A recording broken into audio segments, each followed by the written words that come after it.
Brother வணக்கம் brother. வணக்கம். இப்போ வந்து பார்த்தீங்கன்னா என்டிஏ கூட்டணியில் வந்து எடப்பாடி பழனிசாமி தலைமையை எடுத்துக்கிட்டு அன்புமணி ராமதாஸ் வந்து பார்த்தீங்கன்னா கூட்டணிக்கு போயிருக்காரு. அன்புமணி ராமதாஸ் அவர் கூட்டணி போனதுக்கு என்டிஏ கூட்டணி பலம் வாய்ந்ததா இருக்குமா இல்லை பலவீனமா இருக்கா? 100க்கு 100% மிகப்பெரிய பலமாக இருக்கும். பலம் பலம் தானே இது. வெற்றி கூட்டணி தமிழ்நாட்டுக்கு கண்டிப்பாக ஒரு பலமாக தான் இருக்கும்.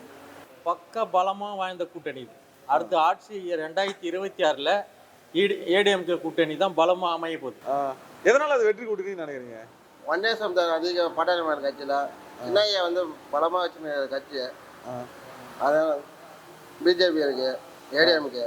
சின்னையா அன்புமணி வந்து பார்த்தீங்கன்னா கட்சியை வந்து பாட்டாளி மக்கள் கட்சி வந்து ரொம்ப பலமாக வச்சுட்டு இருக்காரு. இப்போ நாங்கள் இளைஞர்கள் தான் அவர் பின்னாடி எல்லாமே இளைஞர் பணம் அதிகமாக இருக்குது. அதனால தான் வந்து வலுவான கூட்டணி அமைக்கணும். இன்னைக்கு தமிழ்நாட்டில் பார்த்தீங்கன்னா அதிக இளைஞர்கள் பாட்டாளி மக்கள் கட்சியில் இருக்கிறாங்க. அன்புமணியோட நிறைய கொள்கை இருக்குது. அதனால அந்த கொள்கையெல்லாம் நிறைவேற்றுறதுக்காக இப்போது முழுமையாக போகிறதுக்கு காரணமே என்னன்னு கேட்டிங்கன்னா, திமுகவை அடியோடு ஒழிக்கணும். அதை ஒழிக்கிறதுக்காக தான் அன்புமணி அண்ணன் பார்த்தீங்கன்னா இப்போ இதுக்கு போயிருக்கிறாரு, ஏடிஎம்கே கட்சிக்கு போயிருக்கிறாரு. கூட்டணி பலமாகிற வச்சு தான் இப்போ நமக்கு எடப்பாடி ஐயார் வந்து நம்ம அன்புமணிக்கு 7.5% வன்னியர் சமுதாயத்துக்காக இது பண்ணுறாருன்ட்டு இன்னும் நமக்கு பலமாக கூட்டணி வந்து 12 மாவட்டங்கள் பொதுவாக வன்னியர் சமுதாயம் நிறைய இருக்குது. அதனால் ஓட்டும் நல்ல வங்கி இருக்கிறதுனால கூட்டணி பலமாகவும் அமையும். அதே போல் ஆட்சியும் நமக்கு எடப்பாடி ஒன்றா சேர்ந்து தலைவர் இருந்ததுனால ஆட்சி நல்லா இருக்கும், ஆட்சி பிடிக்கும் என்று அதில் எந்த கான்ஃபிடென்ட்டும் எந்த ஒரு பிசுறு இல்லாமல் கண்டிப்பாக வந்து பக்கா பலமாக ஏடிஎம்கே கூட்டணி தான் 100% உறுதி. எதனால சொல்றீங்க? எதனால வந்துன்னா மக்கள்கிட்ட வந்து டிஎம்கே வந்து விருத்தமான வெறுப்பு இருக்குது, 100% வெறுப்பு இருக்குது. எங்கே போனாலும் சரி, வழிப்பறிக்கொல்ல, போக்கிரித்தனம், முள்ளமலைத்தனம் எல்லாமே இருக்கு. இதுதான் கிடையாது. ஒரு கட்ட பஞ்சாயத்துனா கூட அவன் தான் ஃபர்ஸ்ட் வந்து நிற்கிறான். அராஜகம் ஜாஸ்தி. அதே மாதிரி வந்து 5 வருஷத்துக்கு அப்புறம் டிஎம்கே திருப்பி 2வது கண்டினியூ பண்ணது கிடையாது ஆட்சியில். அது ஒரு மெயின் பாயிண்ட். எப்போ இந்த டைமும் வந்து டிஎம்கே வரத்துக்கு ஒன்றும் வாய்ப்பே கிடையாது. பக்காவாக ஏடிஎம்கே கூட்டணி, பாமக ஐயா அன்புமணி ராமதாஸ் ஐயா கூட்டணி சேர்ந்திருக்காரு. பக்கா வலுவாக அமையும், 100% அமையும். அது ஏடிஎம்கேவோட சேர்ந்து வலுவான கூட்டணி அமைச்சாதான் அடுத்த வர எலெக்ஷனில் வந்து தமிழ்நாட்டை அனைத்து இந்த அண்ணா திராவிட கழகமும் பாட்டாளி மக்கள் கட்சி இணைந்து ஆட்சி ஆளுறதுக்கு அது உறுதி. அதில் எந்த வித மாற்றமும் இல்லை.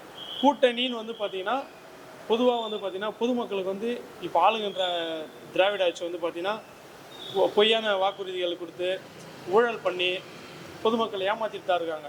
அதனால் வந்து பொதுமக்கள் வந்து இப்போ அவங்கள வந்து ரொம்ப வெறுத்துட்டாங்க. அந்த திராவிட கட்சி இதுக்கப்புறம் இருக்கக்கூடாது, மக்களுக்கு எல்லாருக்கும் நல்லது நடக்கணும், யார் கூட போனால் நல்லது நடக்குமோ அவங்க கூட போன வச்சு தான். அதனால தான் அதிமுக கூட கூட்டணி வச்சுருக்கு. அதிமுக, பிஜேபி, இன்னும் பல கட்சி கூட கூட்டணியில் வரும், வந்து அமோக வெற்றி கூட பெறும். சரி குருதே, இப்போ வந்து அன்புமணி ராமதாஸ் வந்து எடப்பாடி பழனிசாமி கிட்ட ஏன் போனோம், ஏன் ஸ்டாலின் கிட்ட போகலன்னு நினைக்கிறீங்க? இடஒதுக்கீடு பயிர் என்ன இடஒதுக்கீடு கூட 10.5% முன்ன கொத்தாரு எடப்பாடியார். டிஎம்கே ஆட்சி வந்தோடனே அதை எடுத்துட்டாங்க. அதே போல் நம்ம எடப்பாடி அவங்க 2 பேரும் சேர்ந்து நம்ம வன்னியர் சமுதாயத்துக்காக 7.5 இப்போ 10.5 உயர்த்தி கொடுப்பாரு என்ற நம்பிக்கையோடு நம்ம 12 மாவட்டங்களும் நல்லா ஜெயிக்கும். அதே போல் தென் மாவட்டங்களில் அவங்க அதிமுக பலமாக இருக்குது. அதனால் 2 சேர்த்து ஈக்குவலாக வர்றதுனால ஒரு 200-210 சீட்டு அடிக்கணும்னு கண்டிப்பாக நாங்கள் நம்புகிறோம். இடஒதுக்கீடு தான் ப்ரோ. ஃபர்ஸ்ட் ஆஃப் ஆல் பார்த்தீங்கன்னா இடஒதுக்கீடு, வன்னியர்களுக்கு கிடைக்கக்கூடிய இடஒதுக்கீடை உச்சநீதிமன்ற தீர்ப்பளித்தும் அது வந்து தராதது மிகப்பெரிய இதுதான், வன்னியர்களுக்கு செய்யப்பட்ட மிகப்பெரிய துரோகம். அதுக்கப்புறம் பார்த்தீங்கன்னா ஊழல், பெரும்பாலும் பார்த்தீங்கன்னா மொத்த ஊழலுமே திமுக ஆட்சியில் இருக்கிற அமைச்சர்கள் எல்லாருமே பண்ணிகிட்ருக்காங்க. இதெல்லாம் வந்து கண்டிப்பாக மக்கள் வந்து தெரிஞ்சுக்கிட்டு அவங்கள திமுகவை இந்த வருஷம் வந்து தோக்கடிப்பாங்க. 10.5% வந்து இவர் தான் டிஎம்கே ஆட்சியில் தான் குடும்பம்னு சொல்லிட்டு இது பண்ணிட்டாரு. இதை வந்து ரிலீஸ் பண்ணுறதுக்கு நாங்கள் ஐயா வந்து தரமான கூட்டணி வச்சுருக்கிறாரு, சின்ன ஐயா. அதுதான் உண்மை. அன்புமணி எதனால் எடப்பாடி கிட்ட போகிறாருன்னா, எங்கே வந்து அன்புமணி எந்த அளவுக்கு இளைஞருக்கு பலம் வச்சுட்டு இருக்கலாம், அந்த அளவுக்கு எடப்பாடியும் வந்து பார்த்தீங்கன்னா இதில் போனார், வாங்கின பிரச்சாரம், அவர் தொகுதியாக போய் பார்த்தாரு. அவரும் வந்து கட்சியை வந்து நல்லா வலுப்படுத்தி வச்சுருக்காரு. இடஒதுக்கீடுக்காக அவ்வளோ கஷ்டப்பட்டு எடப்பாடியார் கொடுத்தாரு. திருட்டு திமுக காரனுங்க என்ன பண்ணானுங்க, வந்து கோர்ட்டில் கேஸை போட்டானுங்க. இனி அவனுங்களுக்கு நன்றி இல்லாத நாய்ங்க அவனுங்களாம். அவங்க அப்பா செத்துட்டாரு, அன்புமணி கேஸ் போட்டாரு. அவர் கேஸ் போடலாம் அவங்க அப்பா இன்னைக்கு சமாதி கட்டியிருப்பாரா? பேனான்னு ஒன்று வச்சுருக்கிறாரு, வச்சிருப்பாரா? வச்சிருக்க முடியாது. அதனால இப்போ ஏடிஎம்கே கூட கண்டிப்பா வெற்றி தான். வெற்றி ஜெயிச்சிட்டாங்கன்னா வன்னியர்கள் ரொம்ப கஷ்டப்பட்டு ஒரே ஒரு பிரச்சனை இடஒதுக்கீடு, அது கண்டிப்பா கிடைக்கும். எடப்பாடி பழனிசாமி தேடி போனதுக்கு காரணம்னா, போன முறை அதாவது அந்த அவர் சிஎம்மாக இருக்கும்போது பார்த்தீங்கன்னா வன்னியர் மக்களுக்கு வந்து பார்த்தீங்கன்னா 10.5% இடஒதுக்கீடு கொடுத்தாரு. இந்த முறை எடப்பாடி பழனிசாமி கூட கூட்டணி வச்சா 10.5%ன்றதை விட 10.5% கிடைக்கும். வன்னியர் மக்களும் சேர்த்து அனைத்து சமுதாய மக்களும் முன்னேறும், தமிழகமும் முன்னேறும் அப்படின்ற ஒரே குறிக்கோளால் சின்னவர் வந்து அன்புமணி ராமதாஸ் வந்து எடப்பாடி பழனிசாமியோட போய் சென்றிருக்காரு. அந்த கூட்டணியில் இணைஞ்சிருக்கிறாரு. அதாவது எடப்பாடி பழனிசாமி அவர்கள் வந்து வந்தாருன்னா 10.5% தருவார்னு எந்த இதில் நம்புறீங்க? இல்லை, ஏற்கனவே அவர் குத்துறது அது திமுக காரன் தான் இது பண்ணி கேஸ் போட்டு என்னென்னோ பண்ணாங்க. அவங்க சூழ்ச்சினால பண்ணி அது கேன்சல் ஆகிடுச்சு. புரியுதுங்களா? 10 12 வரோம், 15 கூட வரோங்க. கண்டிப்பாக இந்த 2026 கண்டிப்பாக எங்களுக்கு இடத்தோடி வந்தே தீரும். இது உறுதி எடப்பாடி ஆட்சியில். ஏன்னா ஏற்கனவே வந்து பார்த்தீங்கன்னா எடப்பாடி ஐயா வந்து சப்போர்ட் பண்ணியிருந்தாரு. அது திமுகவில் தான் கிடைக்க பெறாமல் போனது. இந்த முறை கண்டிப்பாக நம்ம ஆட்சி அமைப்போம். வன்னியர்களுக்கு 10.5% இடஒதுக்கீடு கிடைக்கும்னு எதிர்பார்க்குறோம். 100% கண்டிப்பா பண்ணுவாருங்க.